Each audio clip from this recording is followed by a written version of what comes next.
Good evening, guys. Welcome back to my session. এর আগের দিন আমরা establishment of planning commission, national development council এবং ফার্স্ট 5 ইয়ার planning আমরা পড়েছি। আজকে আমরা সেকেন্ড 5 ইয়ার প্ল্যানিং পড়ব। ফার্স্ট 5 ইয়ার প্ল্যানিং এর যে টাইমলাইনটা ছিল সেই টাইমলাইনটা আমরা অলরেডি দেখে নিয়েছি। সেটা হচ্ছে 1951 থেকে 56। এই 1951 থেকে 56 পর্যন্ত যে ফার্স্ট 5 ইয়ার প্ল্যানিং আমাদের হয়েছিল সেখানে আমরা রিমার্কেবল গ্রোথ আমরা পেয়েছিলাম, যেখানে আমরা হয়তো টার্গেট করেছিলাম 2.1% এবং আমরা অ্যাচিভ করেছিলাম 3.6%। আমাদের যে ফুড প্রোডাকশন সেই ফুড প্রোডাকশনও বেড়ে গিয়েছিল। ফুড ইনসিকিউরিটি যে সিচুয়েশনটা ছিল সেই সিচুয়েশনটা আমাদের অনেকটা বেশি কমে গিয়েছিল এবং ফুড গ্রেইন আমরা বাইরে থেকে যে ইম্পোর্ট করতাম সেটা অনেকটা কমে গিয়েছিল। এছাড়াও আমাদের রেলওয়ে ডেভেলপমেন্ট হয়েছিল, হাইওয়েজ ডেভেলপমেন্ট হয়েছিল। তো মোদ্দা কথা 1951 থেকে 56 পর্যন্ত আমাদের যে গ্রোথটা, যে সাকসেসটা অনেক বেশি ছিল। ঠিক আছে, তাই 1956 থেকে 61 সেকেন্ড প্ল্যানিং এ আমাদের যে টার্গেট সেই টার্গেটটা ডাইরেক্টলি হেভি ইন্ডাস্ট্রিজে করা হয়। ফার্স্ট 5 ইয়ার প্ল্যানিং এ আমাদের টার্গেট করা হয় এগ্রিকালচারকে। ঠিক আছে, যেটা হচ্ছে আমাদের প্রাইমারি সেক্টর। ঠিক আছে, এন্ড সেকেন্ড 5 ইয়ার প্ল্যানিং এ আমাদের টার্গেট করা হয় হেভি ইন্ডাস্ট্রিকে। ঠিক আছে, যেটা হচ্ছে আমার সেকেন্ডারি সেক্টর। এর পিছনে কারণটা কি ছিল যে আমরা ডাইরেক্টলি প্রাইমারি সেক্টর থেকে সেকেন্ডারি সেক্টরে আমরা ফোকাস করলাম? এর পিছনে কারণটা ছিল কি, যে আমাদের বেশিরভাগ যে লেবার ফোর্স সেটা এগ্রিকালচারাল অ্যাক্টিভিটিতে যুক্ত ছিল। সেই লেবার ফোর্সকে আমাদের হেভি ইন্ডাস্ট্রি মানে হচ্ছে ইন্ডাস্ট্রিয়াল লেবারে সেটাকে কনভার্ট করার মেইন উদ্দেশ্য ছিল। ঠিক আছে, এছাড়াও কি ছিল যে আমরা এই যে 1956 থেকে 61 পর্যন্ত যে মডেলটা নিয়ে আসা হয়েছিল সেই মডেলটা যে মডেলের উপর বেস ছিল, ঠিক আছে, সেই মডেলটার নাম হচ্ছে কি আমার নেহেরু মাহালানবিস মডেল। ঠিক আছে, এই মডেলটা দেন একজন প্রমিনেন্ট ব্যক্তি যার নাম হচ্ছে Prasanta Chandra PC মাহালানবিস।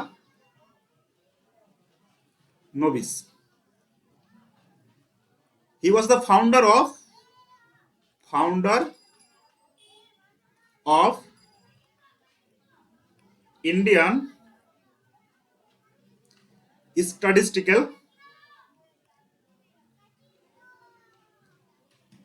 Institute, founder of Indian statistical institute or office. মানে নেহেরু মাহালানবিস মডেলের উপর আমাদের সেকেন্ড প্ল্যানটা বেস ছিল। ঠিক আছে, এর ফাউন্ডার ছিলেন, মানে এর যে আর্কিটেক্ট সেই আর্কিটেক্ট ছিলেন পিসি মাহালানবিস, এবং এই মাহালানবিস কে ছিলেন ইন্ডিয়ান স্ট্যাটিস্টিক্যাল অফিসের ফাউন্ডার ছিলেন। ঠিক আছে, তিনি যে কম্পোনেন্টগুলো মানে এই নেহেরু মাহালানবিস মডেলের মধ্যে তিনি কনসিডার করেছিলেন তার মধ্যে ছিল ফোকাস অন হেভি ইন্ডাস্ট্রিজ। ঠিক আছে, আমাদের কি করতে হবে, হেভি ইন্ডাস্ট্রিজ এর উপর ফোকাস করতে হবে। ঠিক আছে, এই মাহালানবিস মডেলকে অনেক সময় আমাদের 2 or 4 সেক্টর মডেলও বলা হয়ে থাকে। 2 or 4 সেক্টর মডেলও বলা হয়ে থাকে। তো নেহেরু মাহালানবিস মডেলের বা মাহালানবিস মডেলের যে কম্পোনেন্ট সেই কম্পোনেন্টগুলোর মধ্যে কি ছিল, যে ফোকাস করতে আমাদের কোথায়, হেভি ইন্ডাস্ট্রিজ এর উপর। ঠিক আছে, বেসিক্যালি যে বেসিক ইন্ডাস্ট্রিগুলো সেই বেসিক ইন্ডাস্ট্রিগুলোর উপর কি করতে হবে, ফোকাস করতে হবে। এখন এর আগের ক্লাসে, প্রথম ক্লাসে আমরা হয়তো পড়েছিলাম যে what is heavy industry, heavy industry কাকে বলা হয়। আমি তার উদাহরণও দিয়েছিলাম যে হেভি ইন্ডাস্ট্রি হচ্ছে আমার কোন ইন্ডাস্ট্রিগুলো, সেগুলো হচ্ছে আয়রন এবং স্টিল যে ইন্ডাস্ট্রি, এগুলোকে হেভি ইন্ডাস্ট্রি বলা হয়। এবং হেভি ইন্ডাস্ট্রির ডেফিনেশনটা কি ছিল, যে হেভি ইন্ডাস্ট্রিজ আর those industries that uses heavy and bulky raw material and produces same category of product। ঠিক আছে, সেগুলো হচ্ছে হেভি ইন্ডাস্ট্রিজ। তো সেকেন্ড 5 ইয়ার প্ল্যানিং এ নেহেরু মাহালানবিস মডেলের উপর বেস ছিল এবং তার অবজেক্টিভ কি ছিল, হেভি ইন্ডাস্ট্রিজ এর উপর ফোকাস করা। নেক্সট যে কম্পোনেন্ট ছিল এই মাহালানবিস মডেলে সেটা হচ্ছে ইম্পোর্ট সাবস্টিটিউশনস। এই ইম্পোর্ট সাবস্টিটিউশন টার্মটা আমরা মোটামুটি সব জায়গায় দেখতে পাই ইকোনমি পড়তে গেলে। ইম্পোর্ট সাবস্টিটিউশন বলতে কি বোঝানো হয়েছে, অ্যাকচুয়ালি আমরা যে আমাদের যে ইন্ডাস্ট্রির নিড বা আমাদের দেশের যে নিড সেই নিডটা আমরা বাইরের দেশ থেকে পূরণ করতাম। মানে আমাদের যদি এখন স্টিল দরকার হয় বা তেল দরকার হয় বা আদার্স কোনো সামগ্রী দরকার হয় সেটা আমরা কি করতাম, বাইরে থেকে ইম্পোর্ট করতাম। ঠিক আছে, কিন্তু নেহেরু মালানিস মডেল কি বলছে, না আমাদের কি করতে হবে, ইম্পোর্টকে সাবস্টিটিউট করতে হবে। এবং ইম্পোর্টকে সাবস্টিটিউট মানে করার অর্থ কি, ইম্পোর্টকে সাবস্টিটিউট করার অর্থ হচ্ছে আমাদের কি হতে হবে, সেলফ রিলায়েন্ট হতে হবে, মানে নিজের প্রতি আমাদের কি করতে হবে, নির্ভর করতে হবে। মানে আমাদের যে ডোমেস্টিক ইন্ডাস্ট্রি, সেই ডোমেস্টিক ইন্ডাস্ট্রিকে বাড়াবা দিতে হবে। এর ফলে কি হবে, আমাদের ডোমেস্টিক যে প্রোডাকশন, সেই ডোমেস্টিক প্রোডাকশনটা বেড়ে যাবে। ঠিক আছে, এর ফলে আমাদের যে বেসিক নিডস বা ইন্ডাস্ট্রির যে বেসিক নিড বা ইকোনমির যে বেসিক নিড, সেই বেসিক নিডের জন্য আমাদের ফরেন কোনো কান্ট্রির উপর কি করতে হবে না, নির্ভর করতে হবে না। নেক্সট যে এই নেহেরু মালানিস মডেলের কম্পোনেন্ট ছিল, সেটা হচ্ছে পাবলিক সেক্টর ইউনিট তৈরি করা। আমরা মোটামুটি দেখে নিয়েছিলাম যে ইন্ডাস্ট্রিয়াল পলিসি রেজুলেশনের মাধ্যমে আমাদের মোটামুটি পাবলিক সেক্টরের যে ইউনিট, সেই পাবলিক সেক্টরের ইউনিটের আমাদের সূচনা শুরু হয়ে যায়। ঠিক আছে, নেক্সট যে মাহালমিন মডেলের যে কম্পোনেন্ট ছিল, সেটা হচ্ছে এক্সপোর্ট পেসিমিজম। মানে আমাদের ডোমেস্টিক প্রোডাকশনকে বাড়িয়ে, ডোমেস্টিক প্রোডাক্টের কোয়ালিটি বাড়িয়ে আমরা সেটাকে যেন বাইরের দেশে এক্সপোর্ট করতে পারি, সেই জিনিসটা বা সেই মেন্টালিটিকে ইকোনমির মধ্যে কি করা, প্রমোট করা। এর ফলে আমাদের কি হবে, আমাদের যে ফরেক্স মানে ফরেন এক্সচেঞ্জ, সেটা কি হবে, আমাদের ইনক্রিজ হবে। ঠিক আছে, এই ছিল মাহালানবিস মডেলের কি কম্পোনেন্টস। ঠিক আছে, এর ফলে এর যে আমরা এই মাহালানবিস মডেলটা অ্যাপ্লাই করার ফলে আমরা কিছুটা সাকসেস পেয়েছিলাম। ঠিক আছে, সেই সাকসেসের মধ্যে কি ছিল, যে আমাদের একটা ওয়েল ডাইভার্সিফাইড, ঠিক আছে, একটা ডাইভার্সিফাইড ইন্ডাস্ট্রিয়াল বেস তৈরি হয়ে গেছিল। আমরা যেটা চাইছিলাম যে স্বনির্ভর হওয়া, ঠিক আছে, মানে একটা বেস ফর সেলফ রিলায়েন্স, সেটাও তৈরি হয়ে গেছিল। এবং ক্যাপিটাল গুডস এর প্রতি ইনভেস্টমেন্ট আমাদের সেটা কি হয়েছিল, বেড়ে গিয়েছিল। ঠিক আছে, এই ছিল আমাদের নেহেরু মালানিস মডেলের সাকসেস। এছাড়াও এই 1956 বা 61-এর সেকেন্ড 5 ইয়ার প্ল্যানে কতগুলো ইম্পর্টেন্ট এস্টাবলিশমেন্ট হয়েছিল। ঠিক আছে, তার মধ্যে কি ছিল, যে 5 স্টিল প্ল্যান্টস এট ভিলাই, দুর্গাপুর এবং রোডকোলা। মানে ভিলাই, দুর্গাপুর এবং রোডকোলায় কি করা হয়েছিল, 5টা স্টিল প্ল্যান্ট তৈরি করা হয়েছিল। তবে এটা অনেক সময় জিকেতে দিয়ে দেয়, ঠিক আছে, স্ট্যাটিক জিকেতে। তো ভিলাইটা কোথায় অবস্থিত, ঠিক আছে, ভিলাই হচ্ছে আমার কোথায়, ছত্তিশগড়ে অবস্থিত। ঠিক আছে, এবং কার সাহায্য নিয়ে এই স্টিল প্ল্যান্টটা তৈরি হয়েছিল ছত্তিশগড়ে, সেটা ছিল কি আমার, সেটা হচ্ছে আমার ইউএসএসআর, ইউএসএসআর, মানে সোভিয়েত ইউনিয়নের সাহায্যে আমরা কি করেছিলাম, ভিলাইয়ে স্টিল প্ল্যান্ট তৈরি করেছিলাম। দুর্গাপুর, দুর্গাপুর যেটা আমাদের ওয়েস্ট বেঙ্গলে অবস্থিত, এবং এটাকে তৈরি করা হয়েছিল ইউনাইটেড কিংডমের হেল্প নিয়ে। ইউনাইটেড কিংডম আমাদের হেল্প করেছিল, সেই হেল্প নিয়ে আমরা কি দুর্গাপুর স্টিল প্ল্যান্ট তৈরি করেছিলাম। নেক্সট এটা হচ্ছে রুরকেলা, রুরকেলা ওড়িশায় অবস্থিত। ঠিক আছে, ওয়েস্ট জার্মানির হেল্প নিয়ে আমরা কি করেছিলাম, রুরকেলা যে স্টিল প্ল্যান্ট, ঠিক আছে, সেই স্টিল প্ল্যান্টটা তৈরি করেছিলাম। মানে 5টা স্টিল প্ল্যান্ট এই সময় সেকেন্ড 5 ইয়ার প্ল্যানিং এ তৈরি হয়। আর কি হয়, establishment of atomic energy commission. ঠিক আছে, অ্যাটমিক এনার্জি কমিশন এস্টাবলিশমেন্ট আমার সেকেন্ড 5 ইয়ার প্ল্যানিং এ হয়। সেটা কত সালে, 1957-এ আমাদের কি হয়, অ্যাটমিক এনার্জি কমিশন ইস্টাবলিশ হয়। এই অ্যাটমিক এনার্জি কমিশনের প্রথম যে চেয়ারম্যান, ঠিক আছে, ফার্স্ট যে চেয়ারম্যান, সেই চেয়ারম্যান কে ছিলেন, ফার্স্ট যে চেয়ারম্যান ছিলেন সেই ছিলেন কি, হোমি ভাবা। হোমি জে ভাবা was the first chairman of the atomic energy commission. এছাড়াও আরো কিছু ডেভেলপমেন্ট হয়েছিল বা এস্টাবলিশমেন্ট হয়েছিল 1956 থেকে 61-এ, সেটা হচ্ছে tata institute of fundamental research. Tata institute of fundamental রিসার্চের কি হয়েছিল, এই সময় আমাদের তৈরি হয়ে গেছিল। ঠিক আছে, এই ছিল মোটামুটি 1956 থেকে 61, মানে সেকেন্ড 5 ইয়ার প্ল্যানিং এর মেইন ফিচার। এখানে আমাদের যে টার্গেট রেট ছিল, ঠিক আছে, 1956 থেকে 61 সেকেন্ড 5 ইয়ার প্ল্যানিং এ আমাদের টার্গেট ছিল 4.5% গ্রোথ অ্যাচিভ করা। কিন্তু অ্যাকচুয়ালি আমরা যে গ্রোথটা অ্যাচিভ করেছিলাম, সেই গ্রোথটা হচ্ছে কত, আমাদের 4.27%। ন্যাশনাল ইনকামের দিক থেকে আমরা যদি ধরি, তাহলে আমাদের টার্গেট ছিল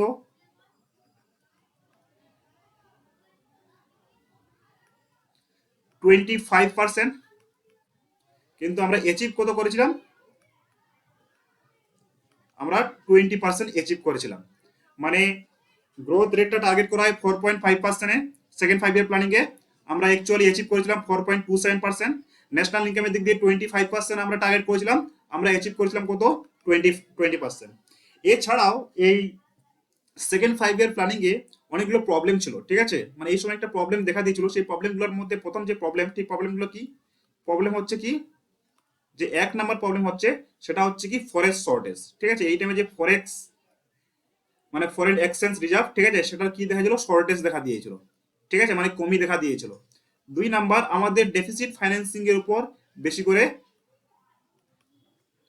ডেফিসিট ফাইন্যান্সিং করতে হতো। ডেফিসিট ফাইন্যান্সিংটা কি, যে আমাদের যে এক্সিস্টিং ডেপ্ট, সেই ডেপ্টকে ফুলফিল করার জন্য গভর্নমেন্ট যে রেভিনিউ ইনকাম করতো, সাপোজ ট্যাক্সেশনের মাধ্যমে যে রেভিনিউটা আসছে বা কোনো পাবলিক সেক্টরের মাধ্যমে যে ট্যাক্স গুলো আসতো, ঠিক আছে, বা যে রেভিনিউটা আসতো, সেই রেভিনিউটা সাফিসিয়েন্ট ছিল না যে আমরা ডেপ্টটাকে মিট করব বা ডেপ্টটাকে পে করব।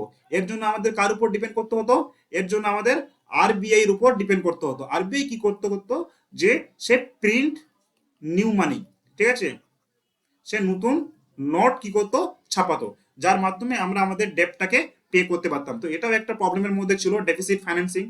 3 নাম্বার, ইনফ্লেশনারি টেন্ডেন্সি তো ছিলই, তার সঙ্গে ছিল কি একটা প্রবলেম, সেটা হচ্ছে লং জেস্টেশন পিরিয়ড।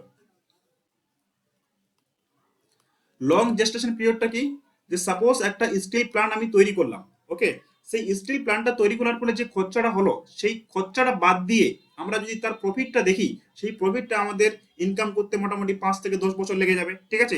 এই যে ডিউরেশনটা 5 থেকে 10 বছর বা 10 বছর ডিউরেশনটা, এই ডিউরেশনটাকে বলা হয় কি লং জেস্টেশন পিরিয়ড।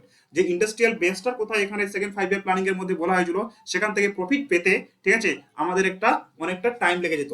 সেটাও একটা এই সেকেন্ড 5 ইয়ারের মধ্যে একটা প্রবলেমস এর মধ্যেই ছিল। তো এইসব জিনিসগুলো মোটামুটি ভাবে আমরা সেকেন্ড 5 ইয়ার প্ল্যানিং এ পড়বো। যেখানে ইম্পর্টেন্ট জিনিসগুলোর মধ্যে হচ্ছে টার্গেট ছিল আমাদের 4.5%, যেখানে আমরা অ্যাচিভ করেছি 4.27%। হেভি ইন্ডাস্ট্রিজ এর উপর ফোকাস করা হয়েছিল, এবং নেহেরু মালনিস যে মডেল, সেই মডেলকে এই second 5 year planning a follow করা হয়, ঠিক আছে। ইম্পোর্ট সাবস্টিটিউশনস, ঠিক আছে, এই টার্মটা এখানে আমাদের মনে রাখতে হবে, যেটা আমাদের অনেক সময় অনেক জায়গায় আমরা পেয়ে থাকি, ঠিক আছে। এবং কি হয়েছিল এই সময় যে ইম্পর্টেন্ট ডেভেলপমেন্ট গুলো হয়েছিল, সেই ডেভেলপমেন্ট গুলোর মধ্যে হচ্ছে যে আমাদের 5টা স্টিল প্ল্যান্ট তৈরি হয়েছিল, সেটা হচ্ছে ভিলাই, দুর্গাপুর এবং রৌরকেলা, ঠিক আছে। এর ফলে কি হয়েছিল, আমাদের establishment of atomic energy commission, atomic energy commission আমাদের তৈরি করা হয়েছিল, যে ইন্ডাস্ট্রি আমরা ফোকাস করছিলাম সেই ইন্ডাস্ট্রিকে এনার্জি প্রোভাইড করার জন্য। এছাড়াও কি হয়েছিল, tata institute of fundamental research তৈরি হয়েছিল।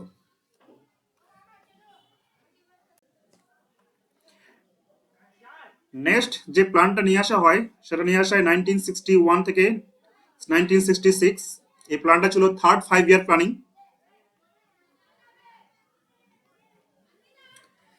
এই third 5 year প্ল্যানটি Gadgil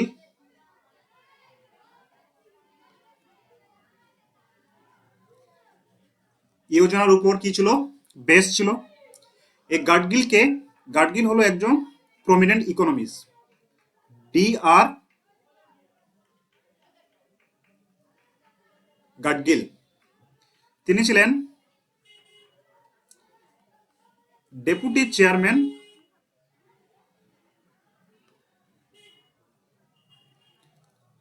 of the planning commissions. 1961 থেকে 1966 পর্যন্ত আমাদের থার্ড 5 ইয়ার প্ল্যানিং নেওয়া হয়, এবং গাডগিল যোজনার উপর এই প্ল্যানটা বেস ছিল। এবং গাডগিল যোজনা, এটা দেন ডক্টর গাডগিল, ঠিক আছে, তিনি deputy chairman of the planning commission, মানে প্ল্যানিং কমিশনের ডেপুটি চেয়ারম্যান ছিল। আমরা দেখেছিলাম যে first 5 year planning a target করা হয় এগ্রিকালচারকে, এবং second 5 year planning a target করা হয় ইন্ডাস্ট্রিকে। কিন্তু এই থার্ড 5 ইয়ার প্ল্যানিং এ ইন্ডাস্ট্রি এবং এগ্রিকালচার দুটোকেই টার্গেট করা হয়। মানে কি, প্রাইমারি সেক্টর এবং সেকেন্ডারি সেক্টর দুটোকেই কি করা হয়, ইন্টিগ্রেট করা হয় থার্ড 5 ইয়ার প্ল্যানিং এ। আর কি কি টার্গেট রাখা হয়, টার্গেট রাখা হয় increase in national income of more than 5% annually, মানে প্রত্যেক বছর 5%-এর উপরে কি থাকবে, আমাদের ন্যাশনাল ইনকাম থাকবে। এছাড়াও কি থাকবে, আমাদের যে এগ্রিকালচার প্রডিউস, ঠিক আছে, সেই এগ্রিকালচার প্রডিউসকে কি করে বাড়ানো, ঠিক আছে। এই ছিল আমাদের 1961 থেকে 66 মানে থার্ড 5 ইয়ার প্ল্যানিং এর টার্গেট। এখানে গ্রোথের দিক দিয়ে যদি টার্গেটটাকে দেখা হয়, তাহলে টার্গেট করা হয়েছিল এখানে 5.6%।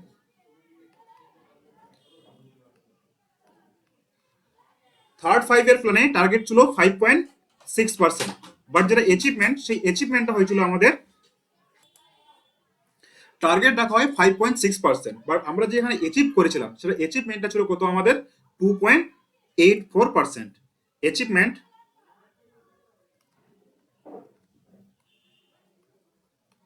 অ্যাচিভমেন্ট ছিল 2.84%। তাহলে এই থার্ড 5 ইয়ার প্ল্যানিং এ আমাদের বোথ এগ্রিকালচার এবং ইন্ডাস্ট্রিকে টার্গেট করা হয়, এবং টার্গেট করা হয়েছিল 5.6%, কিন্তু আমরা অ্যাচিভ করেছিলাম কত 2.84%। এই থার্ড 5 ইয়ার প্ল্যানটা ছিল একটা ফ্লপ প্ল্যান। এই থার্ড 5 ইয়ার প্ল্যানটা ছিল কি একটা ফ্লপ প্ল্যান বা ফেল প্ল্যান। এই ফেল প্ল্যান হওয়ার পিছনে কতগুলো রিজন ছিল, ঠিক আছে? সেই রিজনগুলোর মধ্যে কি, প্রথম রিজন হচ্ছে ওয়ার, এবং দ্বিতীয় রিজন হচ্ছে পলিটিক্যাল ইনস্টেবিলিটি। ওয়ার বলতে আমরা সাইনো ইন্ডিয়ান ওয়ার অফ 1962, মানে আমরা 1962-তে একটা ওয়ার বা যুদ্ধ লড়েছিলাম, সেটা হচ্ছে কার সঙ্গে, চায়নার সঙ্গে।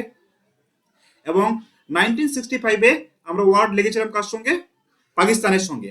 এর ফলে কি হয়, আমরা যে থার্ড 5 ইয়ার প্ল্যানিং এর জন্য, যে আমরা রিসোর্সেসটা ডিসাইড করেছিলাম, সেই রিসোর্সেসটা কোথায় চলে যায়, আমাদের ডেভেলপমেন্ট পারপাস থেকে সেটা ডাইভার্ট হয় কোথায়, আমাদের ডিফেন্স পারপাসে। এবং এই সময় আরেকটা সব থেকে শোচনীয় সিচুয়েশন তৈরি হয়েছিল কি, যে 1965 এবং 1966-এ আমাদের ড্রট দেখা দিয়েছিল, ঠিক আছে? এর ফলে কি হয়, যে আমরা যদি দেখি যে ইন্ডিপেন্ডেন্স হওয়ার আগে সব থেকে যে বড় ড্রট, ঠিক আছে, সেই বড় ড্রটটা দেখা যায় 1944-এ, যেটাকে আমরা বেঙ্গল ফেমাইন্স নামে চিনতাম। এবং ইন্ডিপেন্ডেন্সের পরে যে সব থেকে বড় ফেমাইন হয় সেটা হয় কত, 1965 এবং 1966-এ। এর ফলে কি হয়, আমাদের যে পুরো যে রিসোর্সেস, ঠিক আছে, সেই রিসোর্সেসটা কি হয়, আমাদের ডিফেন্সে চলে যায়, ঠিক আছে? এর ফলে আমরা সাফিসিয়েন্ট পরিমাণ যে রিসোর্সেস সেটা আমরা এগ্রিকালচারে লাগাতে পারিনি, ঠিক আছে? এর ফলে কি হয়, আমাদের ফুড শর্টেজ দেখা দেয়। কি দেওয়া যায়, ফুড শর্টেজ বা ফুড ক্রাইসিস দেখা দেয়। আর কি কি জিনিস দেখা দেয়, balance of payment crisis. Balance of payment জিনিসটা কি সেটা আমি কনসেপচুয়ালে পড়িয়ে দেবো। ব্যালেন্স অফ পেমেন্ট ক্রাইসিস এই সময় কি হয়, দেখা দেয়, ঠিক আছে? আর কি হয়, যে ডিভ্যালুয়েশন অফ কারেন্সি, আমার যে ইন্ডিয়ান কারেন্সি, সেই ইন্ডিয়ান কারেন্সি কি হয়, আমাদের ডিভ্যালুয়েট হয়ে যায়, ডিভ্যালুয়েশন অফ রুপি।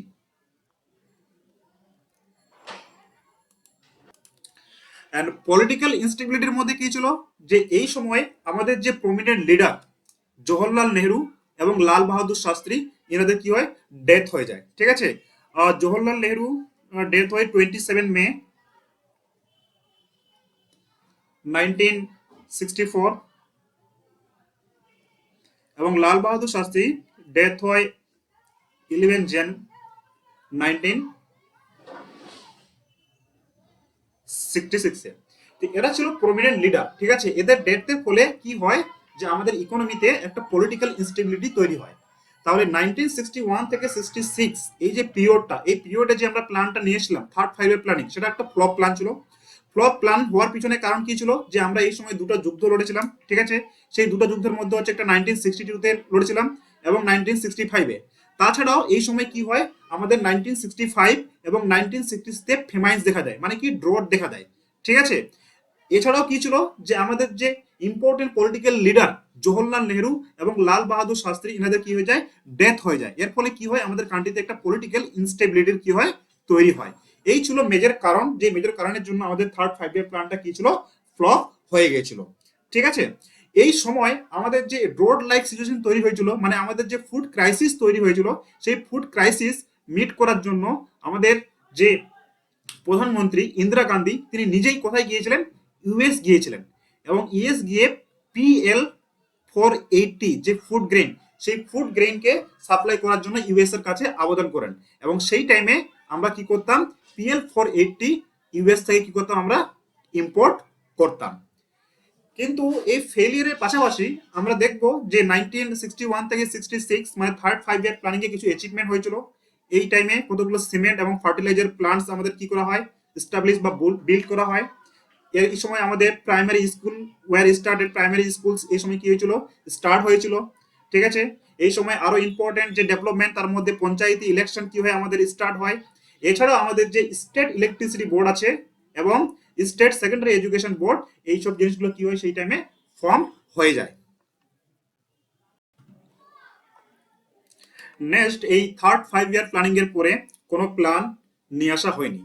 ঠিক আছে, শুধুমাত্র আমাদের অ্যানুয়াল প্ল্যান কি করা হয়েছিল, নিয়ে আসা হয়েছিল। এই অ্যানুয়াল প্ল্যান বা এটাকে আমরা অনেক সময় বলি প্ল্যান হলিডে, মানে কি যে আমাদের যে 5 ইয়ার প্ল্যানিং সেটা ডিসকন্টিনিউ করা হয়। ঠিক আছে, 1966 এর পরে আমাদের কি করা হয়, এই 5 ইয়ার প্ল্যানিং কে ডিসকন্টিনিউ করা হয়। ঠিক আছে, তার পিছনে কারণ ছিল। ঠিক আছে, সেই কারণগুলো আমরা পরে ডিসকাস করব। তো এই 3 বছর মোটামুটি আমরা অ্যানুয়াল প্ল্যান নিয়ে এসেছিলাম। ঠিক আছে, সেটা হচ্ছে 1966 থেকে 1967, 1967 টু 1968, 1968 টু 1969, এই 3 বছর আমরা কি করতাম, অ্যানুয়াল প্ল্যান নিয়ে আসা হয়েছিল। ঠিক আছে, এই অ্যানুয়াল প্ল্যান নিয়ে আসার পিছনে যে কারণগুলো ছিল সেই কারণগুলো কি, সেটা হচ্ছে দ্য ওয়ার। এর আগের থার্ড 5 ইয়ার প্ল্যানে আমরা দেখেছি যে 1962-তে আমরা চায়নার সঙ্গে যুদ্ধ লড়েছিলাম, 1965-এ আমরা পাকিস্তানের সঙ্গে যুদ্ধ লড়েছিলাম। এর ফলে কি হয় যে আমাদের রিসোর্সেস, সেই সমস্ত রিসোর্সেস কোথায় চলে যায়, আমাদের সমস্ত রিসোর্সেস ডিফেন্সে চলে যায়। ঠিক আছে, এর ফলে আমাদের কি হয়, স্কারসিটি অফ রিসোর্সেস দেখা দেয়, মানে রিসোর্সের স্কারসিটি কি হয়, দেখা দেয়। এছাড়াও কি হয় যে এই সময় আমাদের ফেমাইন্স দেখা যায় 1966-এ, 1965 এবং 1966-এ কি হয়, ফেমাইন্স দেখা দেয়, মানে ড্রট দেখা দেয়। এবং কি এই সময় যে ইনফ্লেশন, সেই ইনফ্লেশনটা কি ছিল, অনেক বেশি হাই ছিল।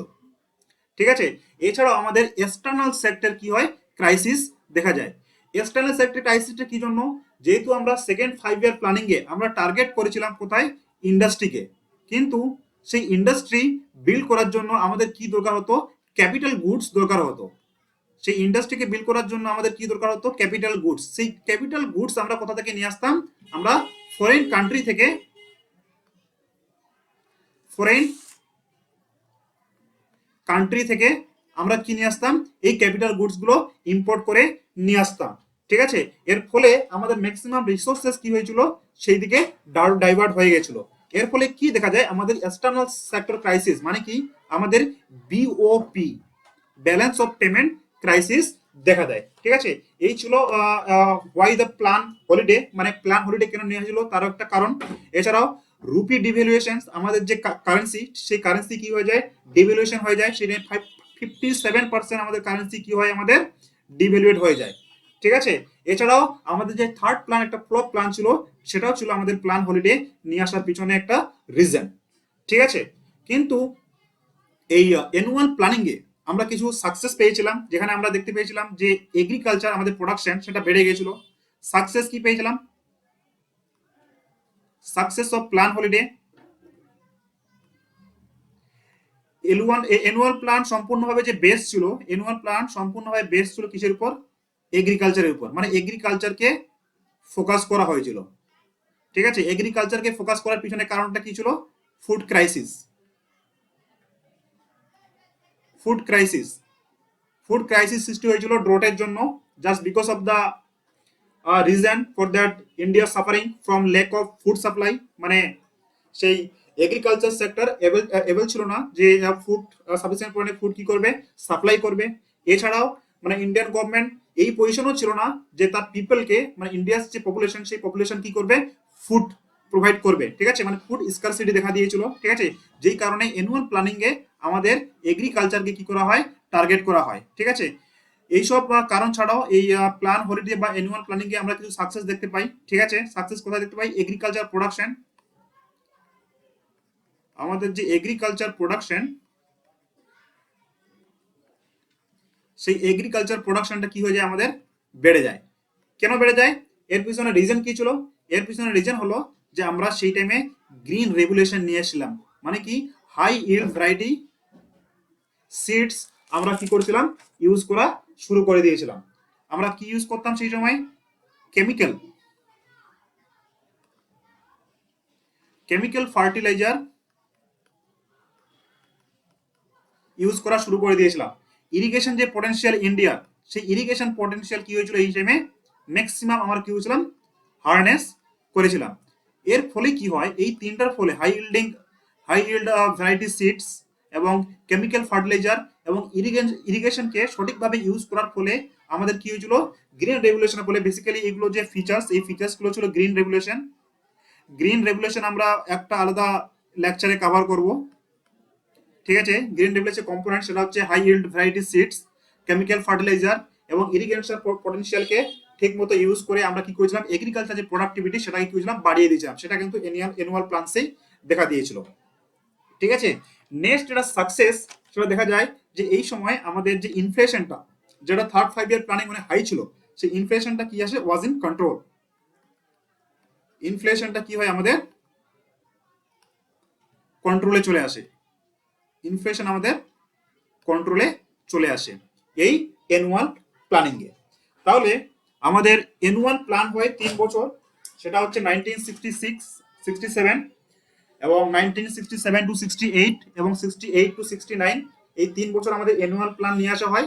এই অ্যানুয়াল প্ল্যান সম্পূর্ণভাবে ফোকাস ছিল কোথায়, এগ্রিকালচারের উপরে। এবং এগ্রিকালচারের উপর ফোকাস ছিল। এর পিছনে যে রিজনটা ছিল যে আমরা অ্যানুয়াল প্ল্যান নিয়ে আসার পিছনে, মানে 5 ইয়ার প্ল্যানকে ডিসকন্টিনিউ করার পিছনে বা পোস্টপোন করার পিছনে যে রিজনগুলো ছিল, সেগুলো ছিল দা ওয়ার। আমরা দুটো যুদ্ধ লড়েছিলাম, আমাদের রিসোর্সেস খুব কম ছিল, সেই সময় ড্রট দেখা দিয়েছিল 1965 1966-এ। ইনফ্লেশন কি ছিল, আমাদের হাই ছিল। এক্সটার্নাল সেক্টর ক্রাইসিস মানে ব্যালেন্স অফ পেমেন্ট ক্রাইসিস এই সময় দেখা দিয়েছিল। আমাদের যে ইন্ডিয়ান রুপি সেটা কি হয়েছিল, ডিভ্যালুড হয়ে গেছিল। এই জন্য আমরা প্ল্যান হলিডে নিয়ে এসেছিলাম, কারণ আমাদের কাছে সাফিসিয়েন্ট পরিমাণে রিসোর্সেস ছিল না বা পয়সা ছিল না আমরা যে 5 ইয়ার প্ল্যানকে কন্টিনিউ করবো। এই জন্য আমরা অ্যানুয়াল প্ল্যান নিয়ে এসেছিলাম। এবং অ্যানুয়াল প্ল্যানে টার্গেট করা হয় আমাদের কাকে, এগ্রিকালচারকে টার্গেট করা হয়, ঠিক আছে। তবে আমরা এই অ্যানুয়াল প্ল্যানে অনেক সাকসেস দেখতে পেয়েছিলাম, যে সাকসেসের মধ্যে হচ্ছে কি, এগ্রিকালচার প্রোডাকশন আমরা বেড়ে গেছিল গ্রিন রেভলিউশনের ফলে। যে গ্রিন রেভলিউশন আমরা কি ইউজ করতাম, হাই ইল্ড ভ্যারাইটি সিডস আমরা ইউজ করতাম। এছাড়াও এই অ্যানুয়াল পিরিয়ডে, মানে অ্যানুয়াল প্ল্যান পিরিয়ডে বা প্ল্যান হলিডে পিরিয়ডে আমাদের যে ইনফ্লেশন, সেই ইনফ্লেশনটা অনেকটা কন্ট্রোলে চলে এসেছিল, ঠিক আছে। তাহলে এর পরের দিন ক্লাসে আমরা মোটামুটি 4th 5 ইয়ার প্ল্যান, যেটা 1969 থেকে রিজিউম করা হয়, আবার শুরু করা হয়, সেটা আমরা দেখব। 4th 5 ইয়ার প্ল্যান বা 5th 5 ইয়ার প্ল্যান, সেটা আমরা কভার করব। তার আগে এই 3টা ক্লাস যেহেতু আমাদের কমপ্লিট হয়ে গেল, আমরা প্রিভিয়াস কোশ্চেন্স অ্যানালিসিস নেক্সট লেকচারে আমি এখানে দিয়ে দেবো, ঠিক আছে। তো আজকের ক্লাসটা এই পর্যন্ত। Thanks for watching.